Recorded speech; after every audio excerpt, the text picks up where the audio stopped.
Alright, today we're going to be changing a blower motor on a 2006 Ford F-250 6.0 powerstroke diesel King Cab edition. I think the King Cab edition is important because when I'm talking to a lot of mechanics about this situation, and I'll go into, is they're telling me that I've got to replace this part right here.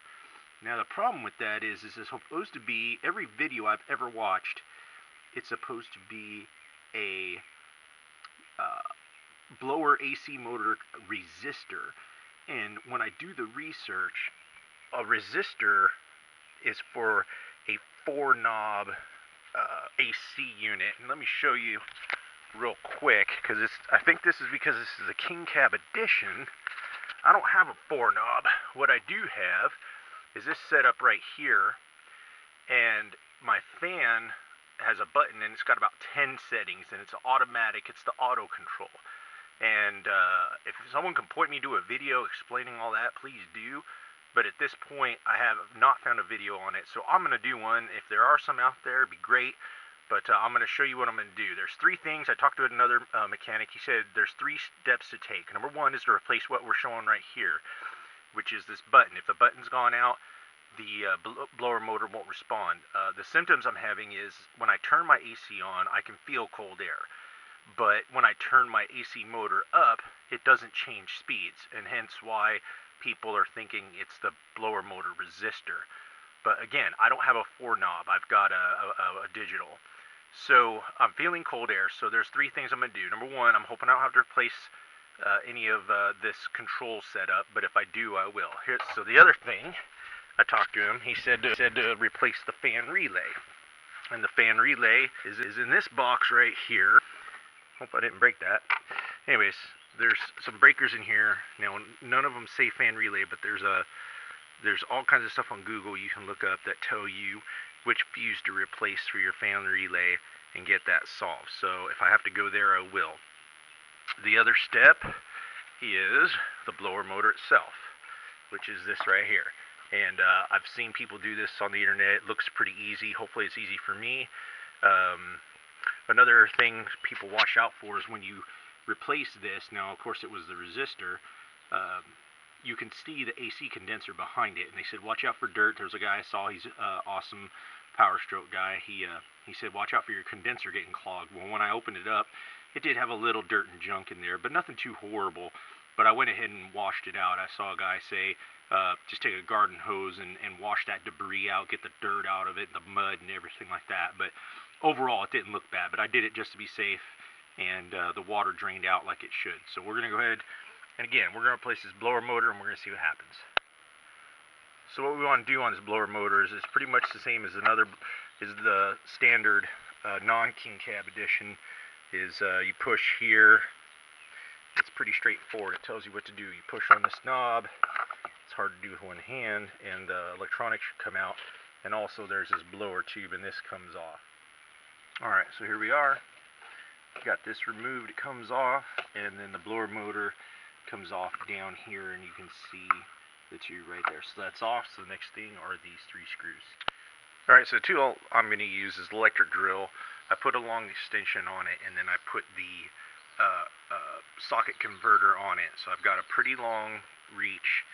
Then what I'm going to do is I'm going to put this knuckle tool on there, because there's a bolt down there that's kind of pretty hard to get to. So it's a 1/4 inch, all of it's 1/4 inch knuckle, and then your 8mm socket. Alright, so I don't know if you can see it, but there's a, let's see, there's a bottom screw down here. There it is, there's the socket. So that screws out. So now that screws out, the other 2 are pretty easy to get to. They're pretty straightforward. So I don't need that knuckle tool. It's kind of difficult to work with. So now what I do is just go ahead, take the socket off, and take that knuckle off. And then just go straight to the socket.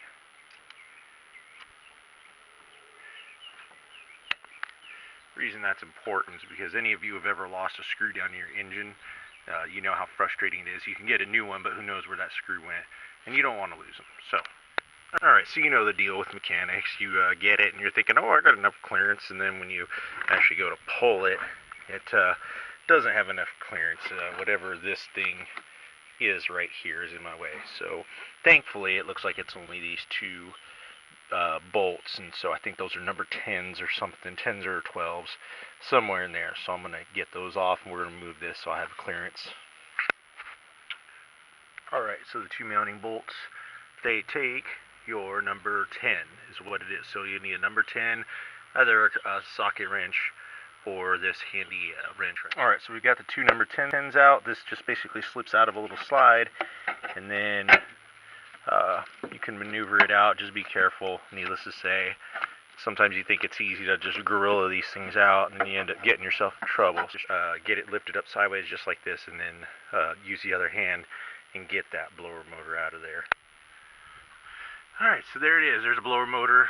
We moved this thing back, got it out of the way, and the blower came right out. Let's see. Let's take a look in. Make sure there's no debris. A little bit of dirt, looks like, but it doesn't look bad. There's no leaves, there's no junk. If you're going to have this thing off, you might as well check, make sure there's no debris or anything like that. And there isn't. So what we're going to do with this is I'm going to check a few. I'm going to plug it back in, start the engine, see if it turns at all. Alright, so I did a resistance and a check on it. It didn't seem to be registering anything, so I'm not sure whether or not it really is the motor. I'll be honest, I don't know how to read that stuff. If a guy that knows electricity can tell me how to use a voltmeter to read resistance and figure out if the motor on this is good or not, please let me know in the comments, because really I don't know what I'm doing. But I figure I'd give it a try. So anyways, we're going to hook it up and we'll start the car, see what happens. Alright, so I cranked up my fan and apparently the motor's working, but it sounds weird. It sounds like it's trying to get up to speed or something. That's kind of new. I don't know what that's about, but it sounds terrible. Very weird. Let's hook it back up and see what's going to happen. Alright, so the blower motor's back in. We're reattached. Let's go in there. I'm going to start this up again, and we're going to see if the AC works. And if it does, I just give the glory to God and thank Him, because that's a very strange situation that just decided to start working. So, anyway, let's see what happens. If it doesn't work, that's fine. You know, whatever. God's still awesome.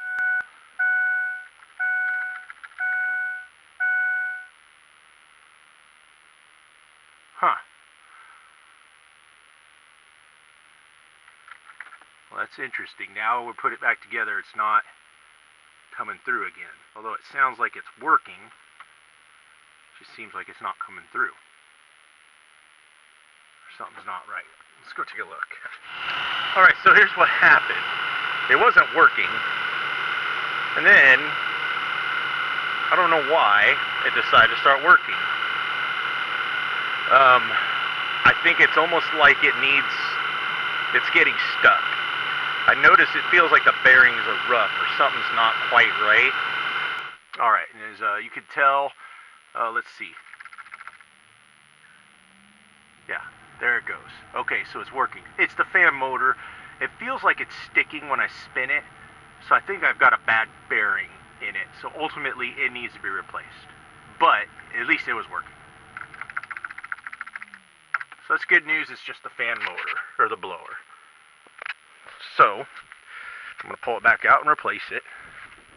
But that's good news. Interesting situation.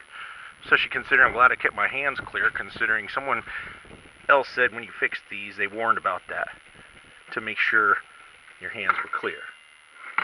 And that's why, because when it jump started, that was quite the adventure. So we'll get it replaced and see what's going to happen.